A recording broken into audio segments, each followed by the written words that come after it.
Yeah, Sandy, the stories you've been sharing with us are utterly fantastic. What your ministry is doing. I mean, this is what the Lord wants done. Like I'd mentioned, going out into the highways and hedges and compelling them to come in, feeding the poor and the women that you're helping, the babies you're helping.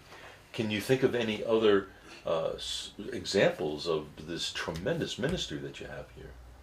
John, I can think of another 399 stores. But I guess that was a poor question. No, it's an excellent question. I could tell you just a few of the people, because of course there's a time restraint. But for example, one woman came to us.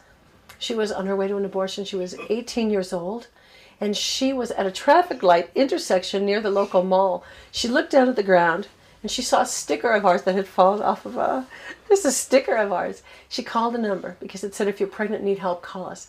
So she called the number, and it turned out she was a few weeks pregnant with her second child. She was only 18. She was living in the absorption center. She had come from Ethiopia when she was 13, and she was pregnant at the time when she came to Israel from Ethiopia. And so she had already a little girl. And she was pregnant with her second, and she really had no money and no support system. She was afraid to tell her parents that she was pregnant. Her boyfriend, who was using her he was committing adultery on his wife, and he was using her, and he brought her into us. He was not going to be helpful to her at all.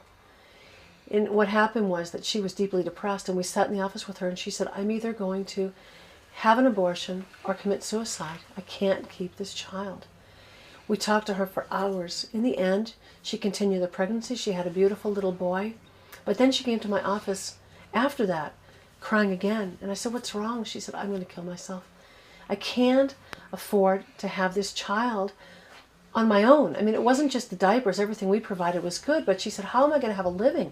How can I make it in Israel as a mother with a little girl already in kindergarten and a baby? How can I do this? And you know, the Lord just spoke to my heart and said, ask her biggest dream. So I looked into her eyes. I said, tell me your dream for your life. What would you want? Here she was, 18 years old. She said, I want to be a nurse. And I just, in faith, I said to her, you're going to be a nurse. Shake my hand. It's going to happen. I didn't know how that was going to happen, but I knew that we have a big God. And I knew that if she would choose life, she's to keep going and raise her children with dignity, she would be a nurse. I would call her periodically, and then one day I felt just really pressed to phone this woman. I phoned her and I said, tell me what's going on. She said, do you know today's my son's birthday? I didn't know. I said, wow, that's awesome. Your little guy's birthday, his first birthday. Awesome. I said, how are you doing? What are you doing now? She said, I'm studying. I'm finishing my high school degree, and I'm going to be a nurse. Wow. God is so faithful to bless those who choose his path. And this woman, since then, has become a believer. She's involved with the congregation, and her life has taken a path, you know, from the side road. She's going on a narrow path now.